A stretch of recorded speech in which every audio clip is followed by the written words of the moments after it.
Monsters are tragic beings. They're born too tall, too strong, too heavy. They're not evil by choice. That is their tragedy. Those were the words of Ishiro Honda, the director of the first Godzilla film in 1954. He created Gojira, or Godzilla, a reptilian-like monster who was awakened by nuclear weaponry. Godzilla was to be an allegory of the post-war trauma and devastation caused by nuclear weaponry. However, Honda did something different. Godzilla was not only tall, strong, and heavy as a monster, but the unexpected victim. Even after the narrative had shifted from a monster who ravages Japan to a force of nature and even to a beloved hero within decades, a common interpretation of some Godzilla films still linger, especially where he is the antagonist against the humans. Not only do the humans suffer, but Godzilla too suffers. But how could a monster who causes the destruction of humans and the environment could also be in agony as well? Well, it's complicated, but I, Juniper, will show you how and why Godzilla is tragic and likely be the victim through 4 films: Godzilla 1954, Godzilla Minus One, Godzilla vs. Destroyah, and lastly, Shin Godzilla.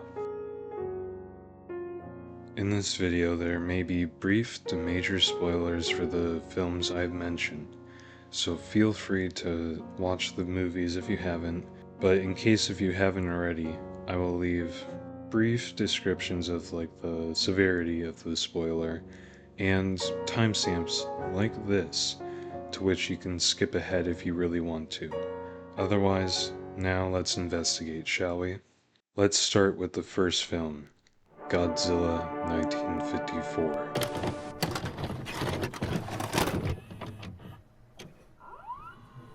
At its heart, Godzilla 1954 is a film about the post-war Japanese people trying to deal with the mysterious emergence of Gojira, said by old tales to be an inauspicious and destructive creature. However, how did it get to this point? Godzilla was not awakened willingly, you see. A massive hydrogen bomb test destroyed his deep-sea habitat, which now displaced the creature. Not only that, but Godzilla was horribly scarred by radiation, giving the iconic, crumpled, burnt-like skin that you see in the film. This drove Godzilla to the surface and to attack humanity. However, Godzilla's pain still does not dismiss that he killed during the rampage. A part of the message through this lens is that humans and Godzilla both suffered from nuclear weaponry, Godzilla being the allegorical reminder of that pain and trauma. It is like the saying, there are no winners in war. Neither Godzilla or the humans within the film can be truly considered pure evil villains. The humans attack Godzilla because he is rampaging, destroying their homes, shattering their lives, and causing the deaths of their loved ones. Meanwhile, Godzilla attacks the humans because he is in distress, enraged, saddened, and hurt by this rude awakening. He wants revenge, fueled more deeply and intensely by a rage against humanity. No one in this exchange wins. In the end, no one can get back what was lost in this interaction. That is a part of the true tragedy of this film. What happens though when there is a different Godzilla in similar shoes as this one, but has a darker, more brutal method of dealing with its vengeance? Thus enters Godzilla Minus One.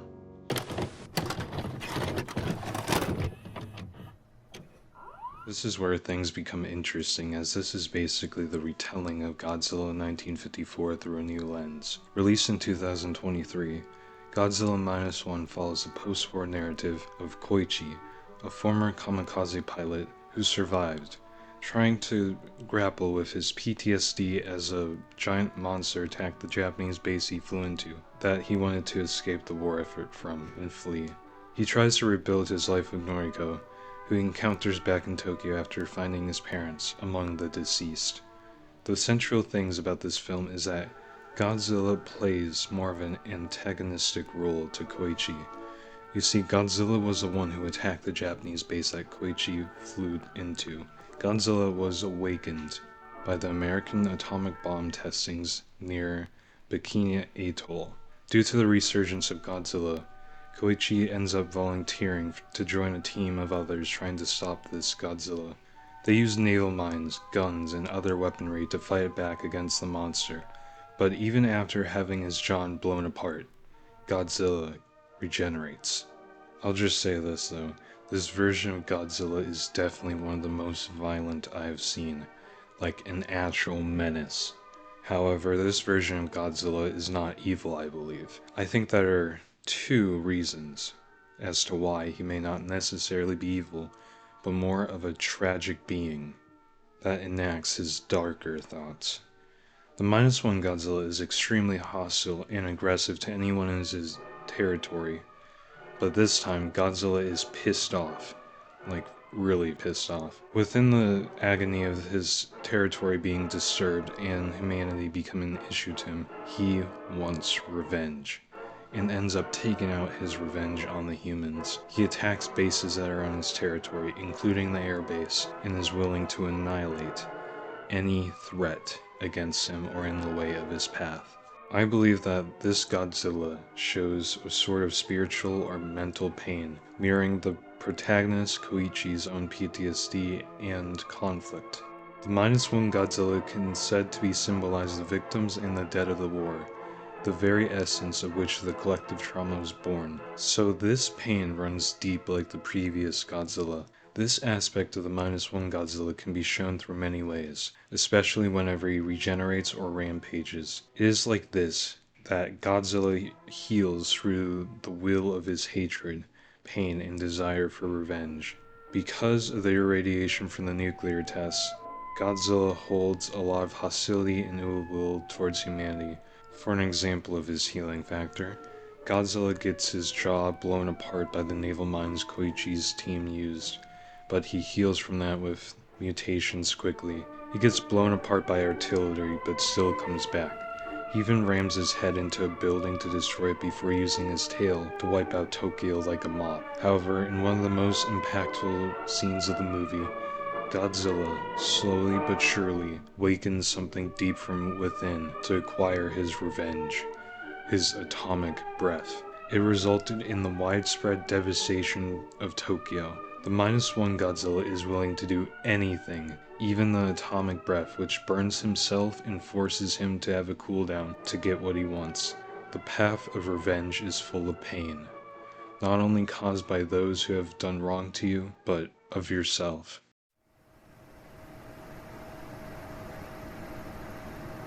I wanted to take a quick pause to thank you personally for getting this far into the video. Please like this video, leave a comment of any Godzilla you like or anything that you would like to see me do, and subscribe to my channel if you would like to join me on more analyses, commentaries, and more of different characters, tropes, stories, books, or anything that is interesting or any of my wacky adventures. So, thank you, I appreciate all of you. Anyways, now back to the video.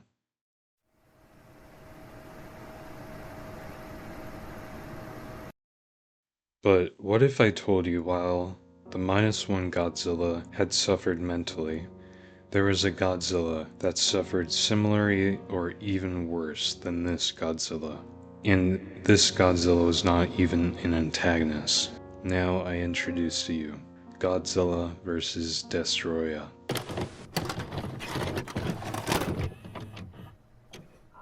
To date, I think this is the saddest Godzilla film I have ever seen. Godzilla not just suffers physically in this film, but also emotionally. It is really depressing, I'm not gonna lie. Like, really depressing. I actually teared up at the end of the film. I felt truly empathetic for Godzilla, and it hurts more knowing that Godzilla was technically a tragic hero in the film. Some major spoiler alerts for this movie are gonna be here, so skip ahead now if you can. Like right now. Alright. Godzilla is technically named Burning Godzilla, according to some fans, for what occurs during this film, which just indicates how much Godzilla suffers. His heart basically undergoes failure, and his body begins to melt slowly but painfully, with nothing this kaiju could do. Thus the nickname was created. It's made even worse by the fact that Godzilla, at least in his final moments, loses his son, Godzilla Jr., to the monster Destroyah that he must face. I cannot really imagine how much this hurts, knowing that Destroyah was basically born from the oxygen destroyer from Godzilla 1954. Not only did that kill the original Godzilla, but now his son, his own son, became a victim of it.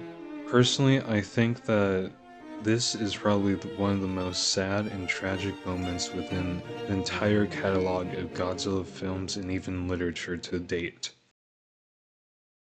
And now, the Godzilla that you've all been waiting for, the abomination, the horror that was on this thumbnail. And now I present to you, Shin Godzilla.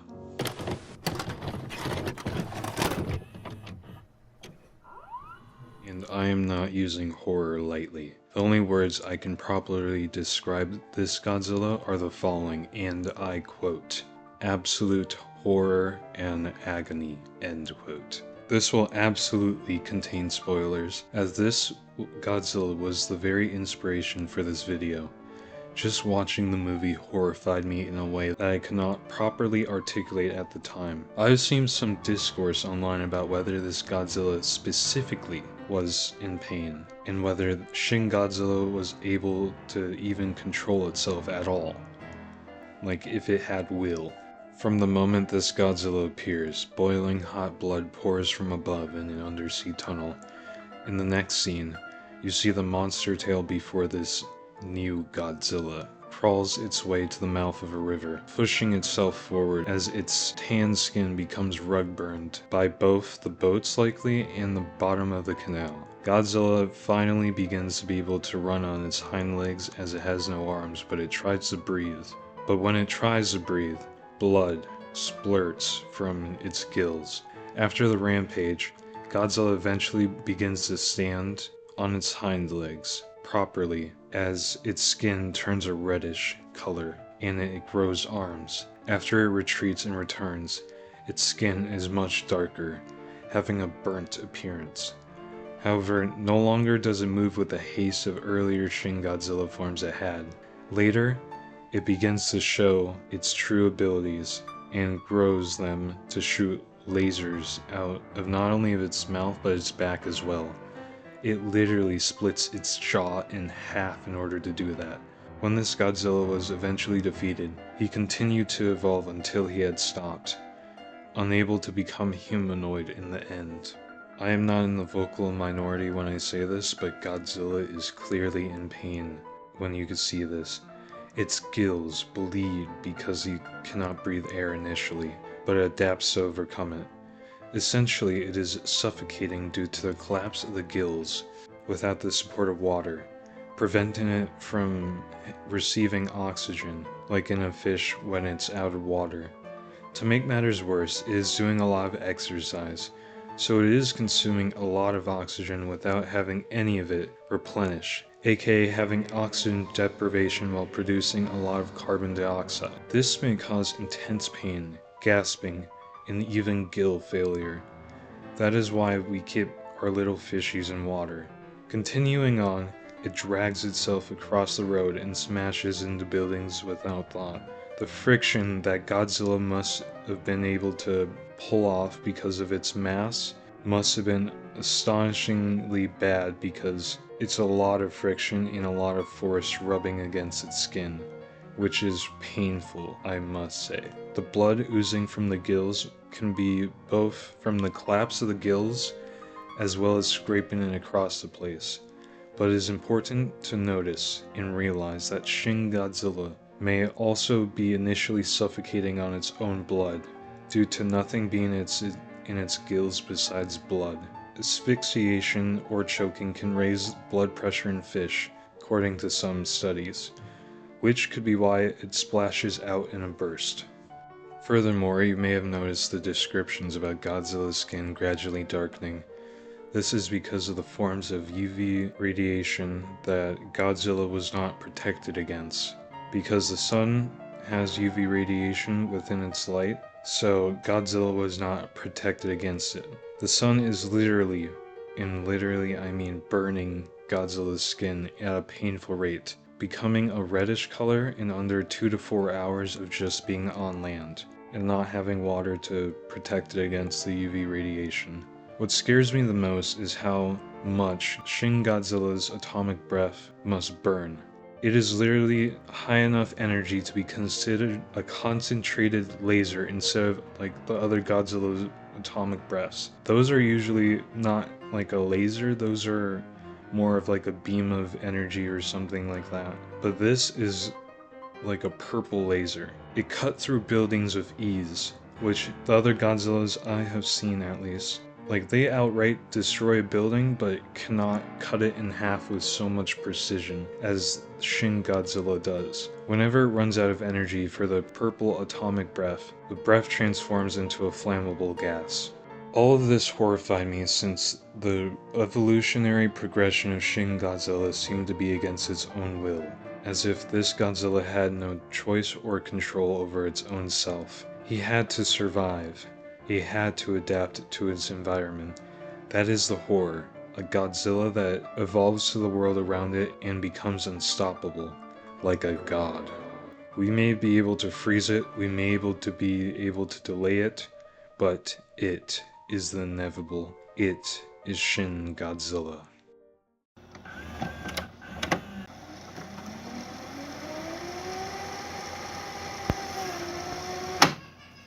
During each of these four movies, you probably have noticed a common similarity. Godzilla is mostly provoked. The exception may be Shin Godzilla, as that can be seen more of a caveat. Their pain does not really dismiss the destruction they cause, but allows us to understand or empathize with the monster a little bit, or at least have some sympathy for the monster. I think that Godzilla is a very interesting case of a tragic monster, since Godzilla has come to represent something, a reminder to the world what lies if we forget the history we find uncomfortable or unbearable to remember. If we repeat history, the cycle will continue, and another Godzilla will be awakened from the trauma to remind us of our past actions. It is only by realizing both the reality and the complexity of history do we truly see a way to live on with what happened. To not forget, but to learn from it. To work together as a community to fix the big issues and to heal the trauma that the monster agonizes. Only then will Godzilla return to the sea and we may rebuild together. Like Honda said, Godzilla is not a monster by choice. It is our perspective, our choices, that define what those things are and could be, if we only allowed it to be. However, that must begin with at least one simple step, to have sympathy for the monster.